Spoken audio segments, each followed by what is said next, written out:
Stephenie Meyers, det hedder den amerikanske forfatter, som har skrevet Twilight-bøgerne, og hun har solgt, små 42 millioner eksemplarer af netop Twilight-bøgerne verden over. Men nu, der får Stephenie Meyers kamp til stregen, og det gør hun af Emma Krevald, som er 14 år gammel til gengæld, eller hun har ikke solgt så mange bøger endnu, som hun kommer til at gøre. Men som sagt, ja, så er hun også kun 14 år gammel. Godmorgen og velkommen til, Emma, og tillykke med udgivelsen af din nye bog her, som hedder Vampville. Tak. Den udkom i sidste uge, og det er jo en ordentlig mobbedreng, kan man sige, på 500 sider. Hvordan er det at sidde her som kun 14-årig og have udgivet sin første bog? Men det er helt fantastisk. Altså, det føles helt mærkeligt, fordi det skulle man ikke tro, at man skulle kunne klare, vel? Altså. Den her bog, den har du jo skrevet ikke på dansk, men på svensk. Lad os lige for en god ordens skyld få det forklaret til at starte med. Ja, det er sådan, at vi bor jo i Sverige. Vi flyttede herfra, da jeg var lille.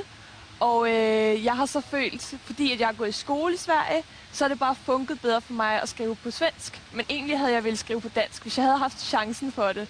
Altså hvis jeg havde kunnet stave, så pas godt, fordi dansk er et godt sprog. Men eftersom jeg gik i skole og sådan noget i Sverige, så har det funket bedst på den måde. Men vi kan jo håbe på, at den udkommer på dansk også på et tidspunkt. Nu er det jo en bog om vampyrer. Hvordan kom du på lige at skrive om vampyrer? Jamen altså, jeg har rollet meget på nettet. Det er, hvor man skriver sammen, altså forskellige spillere.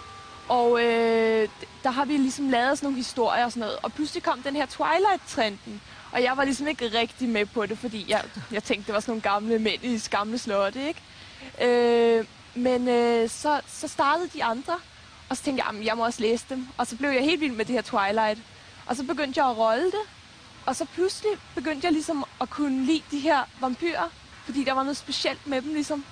Så det var sådan, det startede. Og så tænkte du, jamen jeg skal da skrive min egen vampyrromaner. Det har du så gjort. Men hvordan udskiller den her så fra alle de andre vampyrer? Fordi der findes jo masser af vampyrromaner derude. Hvordan adskiller den her sig så? Jeg tror, det er sådan, at fordi at de andre, de har mest skrevet om en vampyr og en pige, som ligesom i den normale verden. Og der er en hel masse mennesker rundt om. Der er kun den her ene vampyr, ikke?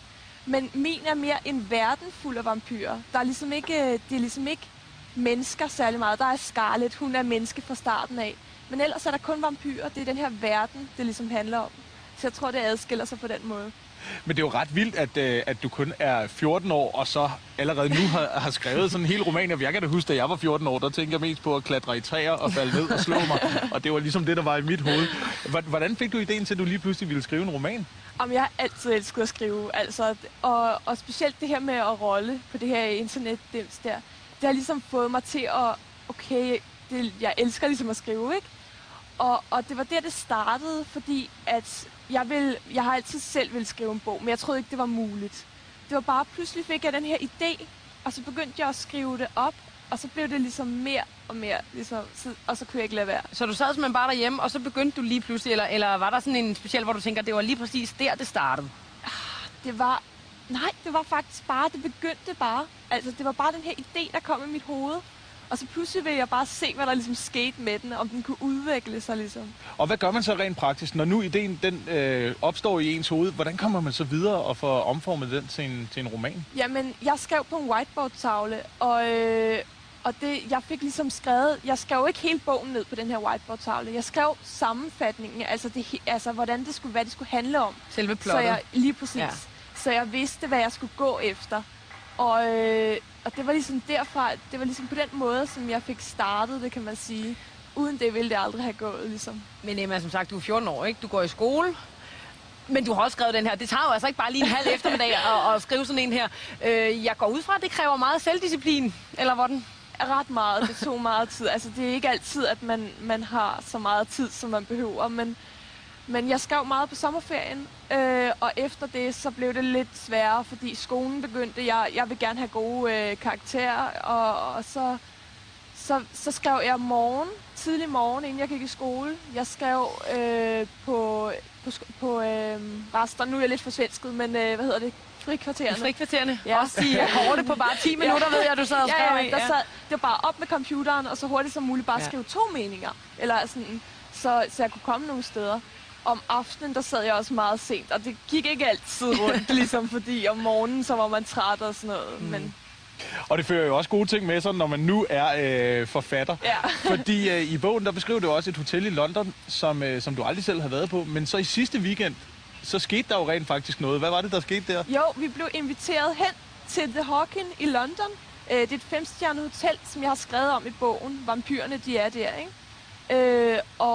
Jeg blev inviteret derhen af ham, manageren, og han ville give rundvisning. Og jeg fik lov til at bo der også, og opleve det her hotel. Og så var der noget spændende. med et spejl. Ja, nede på et herretoilet, på en væg, så var der sådan en kæmpe spejl. Og da hun viste os rundt, det så jo helt normalt og rigtig flot ud, så åbnede hun pludselig det her spejl. Så var der sådan en gang ind under gaden, som gik ned under fortovet ligesom. Og så kunne man komme op længere henne. Så det var faktisk lidt ligesom i bogen. Det var lidt det. Det var... Emma, jeg vil bare sige 1000 gange tillykke med denne her, og den slutter jo ikke her, fordi jeg ved, du allerede er i gang med fortsættelsen af den. Ja. Jeg vil bare sige 1000 tak, fordi at du kom ind og fortalte os om den, og held og lykke med bogen. Tak.